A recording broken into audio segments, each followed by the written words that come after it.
Hi friends, నమ్మక రుచి ఛానల్కి స్వాగతం అండి. ఈరోజు నేను బూడిద గుమ్మడి వడియాలు ఎలా ప్రిపేర్ చేయాలో వీడియో పెడుతున్నానండి. చూడండి ఈ గుమ్మడి వడియాలు అయితే సూపర్గా వచ్చినాయి. కరెక్ట్ కొలతలతో అయితే వడియాలు పెట్టాను ఫ్రెండ్స్. చూడండి, ఇలా నోట్లో వేసుకుంటే అలా కరిగిపోతున్నాయి, అంత గుల్లగా ఉన్నాయండి వడియాలు అయితే. చూడండి, ఇలా సూపర్గా ఉన్నాయి. ఆయిల్ కూడా ఎక్కువ పేర్చు, మనం ఎంత వేస్తే అంత ఆయిల్ ఉండిపోతుంది లాస్ట్కి. చాలా బాగున్నాయి ఫ్రెండ్స్, మీరు ట్రై చేయండి. ఎలా వచ్చిందో కామెంట్స్ చేయండి. దీనికైతే ఒక గుమ్మడికాయ తీసుకున్నానండి నేను. బాగా ముదిరిన గుమ్మడికాయ, ఇలా బాగా బూడిద పట్టాలి. బూడిద పట్టిన గుమ్మడికాయ అయితే వడియాలు బాగా వస్తాయండి, సూపర్గా వస్తాయి. బూడిద పట్టిన గుమ్మడికాయలే తీసుకోవాలండి. లేతకాయలు అయితే వడియాలు బాగోవు. ఫుల్గా బూడిద పెట్టేయాలి. బూడిద పెట్టేసి ఎండిపోవాలి. పాదైతే ఎండిపోయేంత వరకు పాదనే వదిలేయాలి. దీనికైతే బ్రష్తో క్లీన్గా కడగాలి. మంచి బ్రష్ తీసుకోవాలి ఫ్రెండ్స్, కొత్త బ్రష్తో తోముకోవాలి.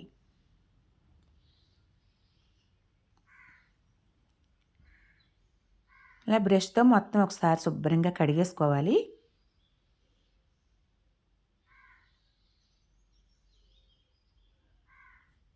లేతకాయలు పట్టుకోకూడదండి వడియాలు. లేతకాయలు పట్టుకుంటే వడియాలు బాగా రావు, పాడైపోతాయి తొందరగా.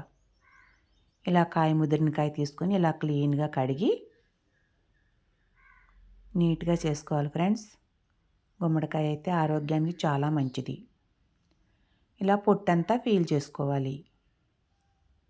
ఇలా పొట్టంతా పీల్ చేసుకుంటే బూడిదంతా తీసేయాలి ఫ్రెండ్స్. ఇలా చూడండి, శాక్ ఎలా వచ్చేస్తుందో, శాక్తో తీసేసుకోవాలి. ఇలా క్లీన్గా నీట్గా తీయాలి. అసలు కొంచెం కూడా బూడిద ఉంచకూడదండి. ఇలా పీల్ చేసుకోవాలి. ఇలా అయితే తీసేసుకోవాలి ఫ్రెండ్స్. గుమ్మడికాయ అయితే ఆరోగ్యానికి చాలా మంచిది. చూడండి, పొట్టంతా ఎలా పీల్ చేశాను నేను. ఒక కాయ చేయడానికి ఒక పూట పెట్టేసింది, అంత టైం పట్టింది. కిడ్నీలో రాళ్ళు ఉన్న వాళ్ళైతే ఈ వడియాలు తింటే చాలా మంచిదండి. కిడ్నీలో రాళ్ళు ఈజీగా కరిగిపోతాయి. ఒకసారి మళ్ళీ కడిగేసుకుని తీసుకొచ్చి లోపలికి ఇలా అయితే పగలగొట్టాలి. కాయ కత్తిపేటతో కొయ్యకూడదండి గుమ్మడికాయ, ఎప్పుడు కూడా ఇలానే పగలగొట్టాలి. ఇలా పగలగొట్టేసి ముక్కలన్నీ సపరేట్ చేసుకోవాలి. ముక్కలు కొయ్యాలి. ముక్కలు కోసి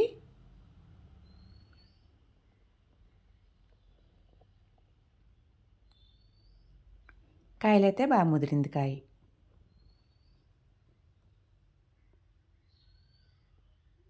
ఇలా ముక్కలైతే ఇంట్లో కట్ చేసుకోవాలండి. చిన్న ముక్కల కింద కట్ చేసుకుంటే ఇల్లంతా నీరైపోతుంది, బంద్ అయిపోతుంది. ఇంట్లో కట్ చేసుకోకూడదు.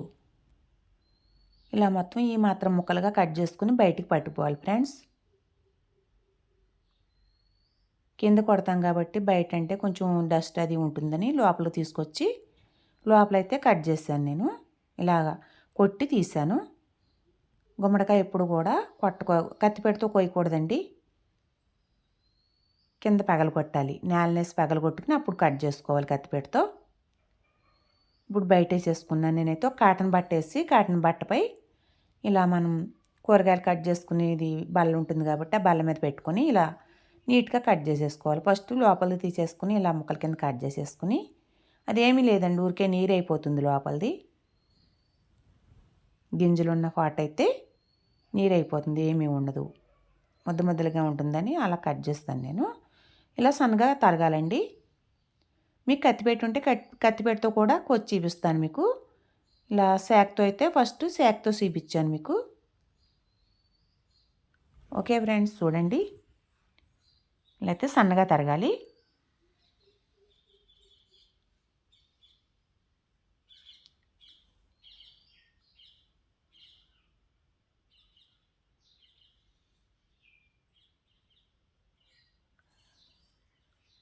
కిడ్నీలో రాళ్ళు ఈజీగా కరుగుతాయండి గుమ్మడికాయ వడియాలకి. బూడిద గుమ్మడి వడియాలు ఆరోగ్యానికి చాలా మంచిది. అలాగే పసుపు అన్నీ వేస్తాం కాబట్టి మినప్పిండి అన్నీ కూడా హెల్దీ ఫుడ్ అండి. ఇలా కత్తిపీటతో కూడా చూడండి ఫ్రెండ్స్, ఇలా అయితే కట్ చేసుకోవాలి కత్తిపీటతో కూడా ఇలా. ఇప్పుడు ఎక్కువగా వాడేది కత్తి అవి కాబట్టి, షాపింగ్ బోర్డులే కాబట్టి దాని మీద కూడా కట్ చేసి చూపించాను మీకు. కొత్తగా నేర్చుకునే వాళ్ళకి అది బాగుంటాయండి ఇలా పెట్టుకోవడానికి. పల్లెటూళ్ళలో అయితే ఇలా బయటేసుకుని ఇలా కట్ చేసుకుంటాము. టౌన్లో అయితే లోపలే కట్ చేస్తారు కాబట్టి సింక్ పక్కన పెట్టుకుని, మనం వాటర్ వెళ్ళే సింక్ ఉంటుంది కదా, ఆ సింక్ పక్కన పెట్టుకొని కలిపేసుకోవచ్చు నీరు పోవడానికి. నేనైతే నీరు వచ్చేస్తుందనేసి బయటేస్తానండి. బయటేసి చూడండి ఇలా కట్ చేసుకోవాలి.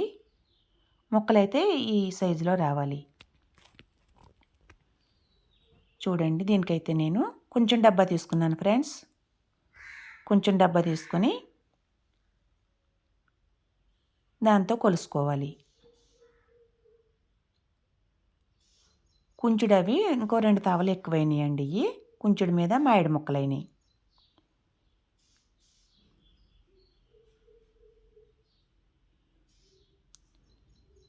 చూడండి ఇలా కుంచుడు అవి ఆ కుసిన మిగిలిన పక్కనే ఇన్నవిని అవి పెద్ద లెక్కలేదండి.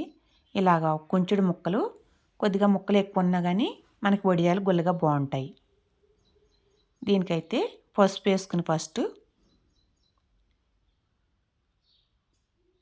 పసుపు అయితే 2 స్పూన్లు వేసాను ఫ్రెండ్స్.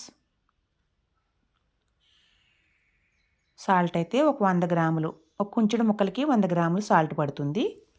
మురుముప్పున్నా వేసుకోవచ్చు ఫ్రెండ్స్. మురుముప్పు లేదు నాకు అవైలబుల్గా, అందుకే సాల్ట్ వేసి కలుపుతున్నాను. 100 గ్రాములు వేసేసి 100 గ్రాములు సాల్ట్, 2 స్పూన్లు పసుపు వేసి బాగా కలపాలండి. మొక్కకు పడుతుంది ఉప్పు, ఇలా వేసుకుంటే మొక్కకు పడుతుంది.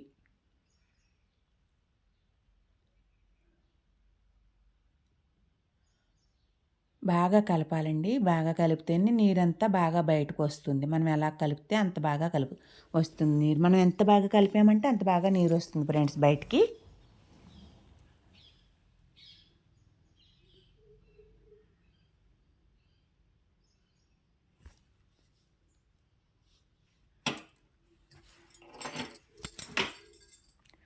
ఇలా నీట్గా కట్ చేసుకోవాలి.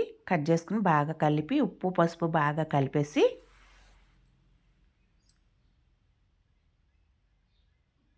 ఇలా మనం 4 పక్కల చివర్లన్నీ శుభ్రంగా ఇలా తీసుకోవాలి. ఈ కాటన్ పంచి అయితే ఇలా తీసుకుని బాగా ఇలా అయితే పట్టుకోవాలండి, నీరంతా బయటికి పోయేలాగా. ఇలా అండి నీరంతా బాగా పిండేసుకోవాలి. చూడండి ఒక కాయకు అసలు ఎంత నీరు వచ్చిందో.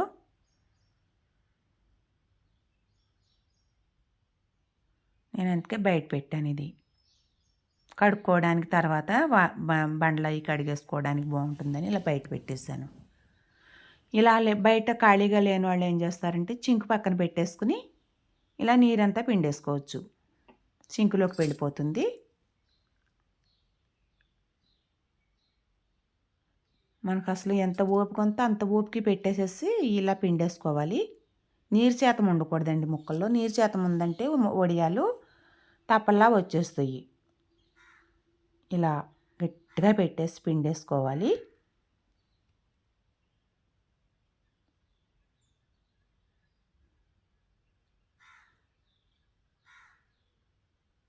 నేను అంటున్నానుగా ఫ్రెండ్స్, మన ఒంట్లో ఓపిక ఎంతవరకు ఉందో అంతవరకు కూడా పెట్టి పిండేయాలి. నీరంతా మొత్తం బయటికి వచ్చేయాలి. ఎంత పిండినా ఇంకా వస్తూనే ఉంది నీరైతే. ఓకే ఫ్రెండ్స్, మీలో కొత్తగా నా ఛానల్ చూస్తుంటే సబ్స్క్రైబ్ చేయండి. పక్కనే ఉన్న గంట సింబల్ క్లిక్ చేయండి. వీడియో నచ్చిందంటే మీ ఫ్రెండ్స్కు షేర్ చేయండి. ఫ్రెండ్స్, లైక్ చేయడం మర్చిపోకండి. మీరు లైక్ చేయడం వల్ల వీడియో ఇంకా చాలామంది చూడడానికి అవకాశం ఉంటుంది. దీని మీద అయితే ఇలా ఎత్తు మీద పెట్టాక కూడా ఒకసారి మళ్ళీ గట్టిగా మనం బలమంతా పెట్టి నొక్కాలి. నీరు ఏమన్నా ఉంటే వచ్చేస్తుంది బయటికి. చూడండి ఇంకా అలాగన్నా నీరు వస్తూనే ఉంది. ఏదన్నా ఈ తిరగల బండే కాదండి, ఇంకా ఏమన్నా రాయిలు ఉన్నా కానీ పెట్టుకోవచ్చు ఎత్తు. నేను దీనికైతే ఒక తవుడు కుంచుడు ముక్కలైనవి కాబట్టి కుంచుడు ముక్కల మీద కొంచెం అయినాయి, కుంచుడు మీద 2 తవలైనాయండి ముక్కలు. దానికైతే ఒక తవుడు పప్పు తీసుకున్నాను నేను. కరెక్ట్ కొలతలతో చెప్తున్నాను ఫ్రెండ్స్ మీకు. ఇవి ముక్కలు ముక్కలుగా బాగుంటాయి వడియాలు అయితే. ఇలాగా ఒక తవుడు పప్పు వేసుకోవాలి కుంచుడు ముక్కల మీద. ఇంకొక 2 తవల ముక్కలు ఎక్స్ట్రా ఉన్నాయి, ఒక తవుడు పప్పు వేసుకుంటే సరిపోతుంది. ఈ పప్పు అంతా ఒకసారి బాగా కడిగేసి నీట్గా కడిగేసుకోవాలండి. కడిగేసి మళ్ళీ వాటర్ పోయాలి. ఇలా మళ్ళీ వాటర్ పోసి మళ్ళీ పట్టేసి ఇలా పెట్టాలి. మర్నాడు పొద్దున్నే చూపిస్తున్నానండి. నేను పప్పు ఆ రోజు ముక్కలు కోసిన సాయంత్రం నైటు 9 గంటలకు నానబెట్టాను ఫ్రెండ్స్. ముక్కలు కోసి ఉప్పేసి అన్నీ వేసి పక్కన పెట్టాను కదా ముక్కలు. ఆ రోజు సాయంత్రం నైట్ 9 గంటలకైతే పప్పు నానబెట్టుకోవాలి. 9 గంటలకు నానబెట్టాను. ఉదయం మర్నాడు పొద్దున్నే ఇలా 6 గంటలకైతే పప్పు కడిగేసుకుంటున్నాను నేను. మర్నాడు 6 గంటలకల్లా పప్పు కడిగేసుకోవాలి. కొత్త పప్పు ఫ్రెండ్స్ ఇది, పొట్టుపప్పు కొత్త పప్పు. ఇలా నీట్గా కడిగేసుకోవాలి పప్పు అయితే. పప్పు కడిగేసుకోవాలి. దానికైతే కుంచెడు ముక్కలకి 1/2 కిలో పచ్చిమిర్చి, ఒక 100 గ్రాములు అల్లం, 100 గ్రాములు జీలకర్ర, ఒక 8 అయితే వెల్లుల్లిపాయలు ఇలా తీసుకున్నాను ఫ్రెండ్స్. ఇవి నీట్గా కడిగేసి పచ్చిమిర్చి పేస్ట్ చేసేసుకోవాలి. ఇలా పేస్ట్ చేసుకుని అల్లం వెల్లుల్లి పేస్ట్ కూడా చేసేసుకుని పచ్చిమిర్చి పేస్ట్లో వేసేసుకోవచ్చు. పచ్చిమిర్చి పేస్ట్, జీలకర్ర, అల్లం వెల్లుల్లి పేస్టు ఓ దాంట్లో వేసేసుకున్నాను ఫ్రెండ్స్. ఇలా అయితే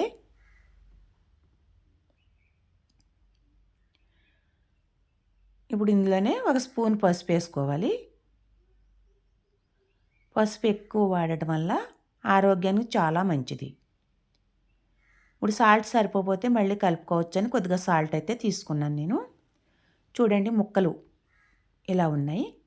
ఇవి ఏమన్నా నీరు బాగా ఇంకా వచ్చేలాగా ఉంటే ఒకసారి చేత్తో పిండేసుకోవాలి ఫ్రెండ్స్. చేత్తో పిండేసి ఇలా బుట్టలు అయితే వేసుకోవాలి. నీరేం కనిపించట్లేదు నాకు, అయినా కానీ ఒకసారి మంచం మీద ఒక కాటన్ బట్ట వేసేసి ఇలా ఆరబోసేసుకోవాలి. నీరు ఉన్నా కానీ లాగేసుకుంటుంది. కాటన్ బట్ట అయితే లాగేసుకుంటుంది కాబట్టి నీరు బట్ట మీద ఆరబోసేసుకోవాలి ఒకసారి. లేకపోతే వడియాలు పాకుపోతాయండి. నీరు ఉందంటే వడియాలు పాకుపోతాయి. కరెక్ట్గా రావాలంటే వడియాలు మనకి అలా బట్ట మీద పోసుకుంటే నీరు లాగేసుకుంటుంది. చూడండి ఇలా అయితే పప్పు ఇలా గ్రైండ్ చేసుకోవాలి ఫ్రెండ్స్.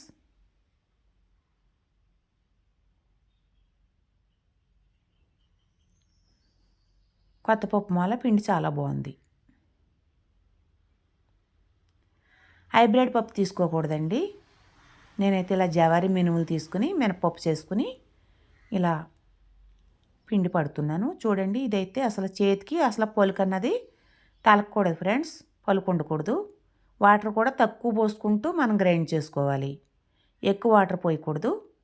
గ్రైండ్ చేసినప్పుడు కూడా తక్కువ వాటర్ పోసుకోవాలి. కొద్దిగా చేయి తడుపుకోవాలంతే, ఎక్కువ పోయకూడదు వాటర్ అయితే. చూడండి పొలకి ఏమన్నా తగులుతుందేమో మనం చెక్ చేసుకుంటూ ఉండాలి. పిండి అయితే రెడీ అయిపోయింది ఫ్రెండ్స్.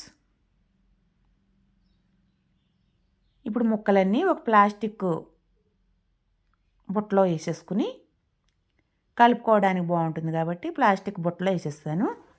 ఇలా గుమ్మడికాయ ముక్కలు వేసేసుకుని అందుట్లో అయితే ఇలా పిండి కూడా ముక్కల్లో వేసేసుకోవాలి.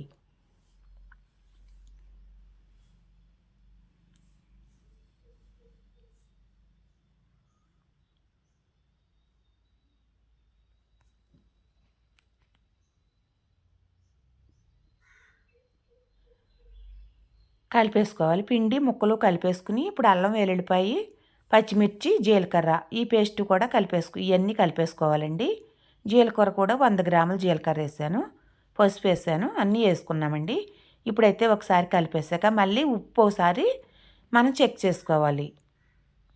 సాల్ట్ మనకి రుచికి సరిపడా వేసుకోవాలండి. ఉప్పుడే కరెక్ట్గా చూసుకోవాలి, తర్వాత మళ్ళీ వేయడానికి రాదు కాబట్టి మనం ఉప్పు ఇప్పుడే చెక్ చేసుకోవాలి. ఇలా మా ఫ్రెండ్స్ అందరూ కూడా నాకు హెల్ప్ చేస్తారండి. ఇలా వడియాలు పెట్టినప్పుడైతే మా ఫ్రెండ్స్ అందరూ కూడా మాకు హెల్ప్ చేస్తారు. ఇలా అయితే మనం వడియాలు ప్రిపేర్ చేసుకోవచ్చు. మనకి ఏ సైజు కావాలితే ఆ సైజు పెట్టుకోవచ్చు అండి. చాలా టేస్ట్గా చాలా బాగున్నాయి వడియాలు అయితే. గుల్లగా చాలా బాగా వచ్చినాయి ఫ్రెండ్స్. చూడండి ఇలా అయితే ప్రిపేర్ చేసుకోవాలి. స్కిప్ చేయకుండా చూడండి. వీడియో అంతా అర్థం అవ్వాలంటే స్కిప్ చేయకుండా చూడాలి. వడియాలు అయితే రెడీ అయిపోయినాయి ఫ్రెండ్స్. ఇలా ఒక డబ్బాలో స్టోర్ చేసుకుంటే మనకు సంవత్సరం పొడికి నిల్వ ఉంటాయి. Thank you so much friends. Skip చేయకుండా చూసినందుకు థ్యాంక్ యూ సో మచ్. సూపర్గా వచ్చినాయండి. ఇలా మనం కావలసినప్పుడల్లా ఇలా పాన్ పెట్టుకుని వేయించుకుని కడాయి పెట్టుకుని ఆయిల్ వేసి అందులో వేయించుకోవచ్చండి. చాలా అంటే చాలా బాగున్నాయి చూడండి friends. Very super. Thank you so much.